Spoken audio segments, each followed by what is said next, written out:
नमस्कार, आप देख रहे हैं बीके टाइम्स और मैं हूं आपके साथ क्षमा सिंह पवार। रोहिणी चंद्रशेखर विवाद अब सिर्फ एक व्यक्तिगत रिश्ते का मसला नहीं रहा, बल्कि बहुजन राजनीति के भीतर की नैतिकता, नेतृत्व और जिम्मेदारी पर बड़ा सवाल बन गया है।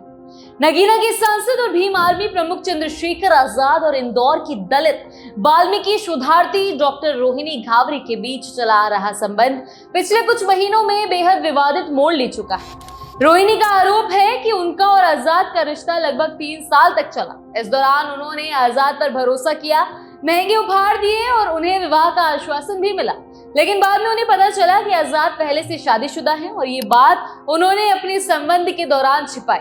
रोहिणी ने सोशल मीडिया के जरिए यौन शोषण, मानसिक प्रताड़ना, धोखा और कई अन्य महिलाओं के साथ कथित दुराचार जैसे गंभीर आरोप भी लगाए हैं। उन्होंने ये तक कहा कि ये मामला सिर्फ एक व्यक्तिगत धोखे का दर्द नहीं, बल्कि दलित बेटियों की गरिमा से खिलवाड़ है और ये कि एक चरित्रहीन व्यक्ति बहुजन आंदोलन का नेतृत्व नहीं कर सकता।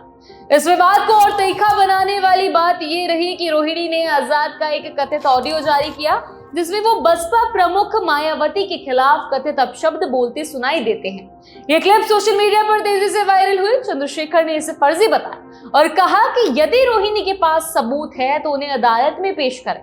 इस बीच दिल्ली पुलिस में रोहिणी के खिलाफ शिकायत दर्ज हुई कि उन्होंने ऑडियो बनाने के लिए कृत्रिम बुद्धिमत्ता यानी कि एआई का इस्तेमाल किया। चंद्रशेखर के प्रतिनिधि ने सोशल मीडिया पर रोहिणी की गतिविधियों को राजनीतिक षड्यंत्र बताते हुए उनके अकाउंट को प्रतिबंधित करने की मांग भी की। दूसरी ओर रोहिणी का कहना यह भी है कि उनके पास इससे भी अधिक प्रमाण है और वो लड़ाई यूं ही जारी रखेगी। इस बीच कानूनी मोर्चे पर चंद्रशेखर आजाद को राहत तब मिली जब दिल्ली की राउज एवेन्यू अदालत ने रोहिणी की याचिका खारिज कर दी। अदालत ने कहा कि उनकी याचिका बीएनएसएस की धारा 173(4) के तहत आवश्यक प्रक्रिया को पूरा नहीं करती और इसलिए विचार योग्य नहीं है। यह फैसला आजाद के लिए महत्वपूर्ण माना जा रहा है क्योंकि ये उन आरोपों से उन्हें तत्कालिक राहत देता है जो उनकी राजनीतिक छवि को प्रभावित कर सकते थे।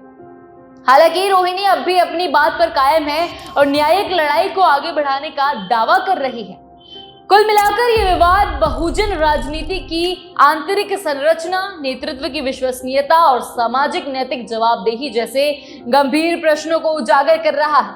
ये स्पष्ट है कि आने वाले दिनों में ये टकराव सिर्फ एक व्यक्तिगत विवाद के दायरे से कई आगे पहुंचकर बहुजन आंदोलन की विश्वसनीयता और नेतृत्व के स्वरूप पर गहरा प्रभाव डाल सकता है।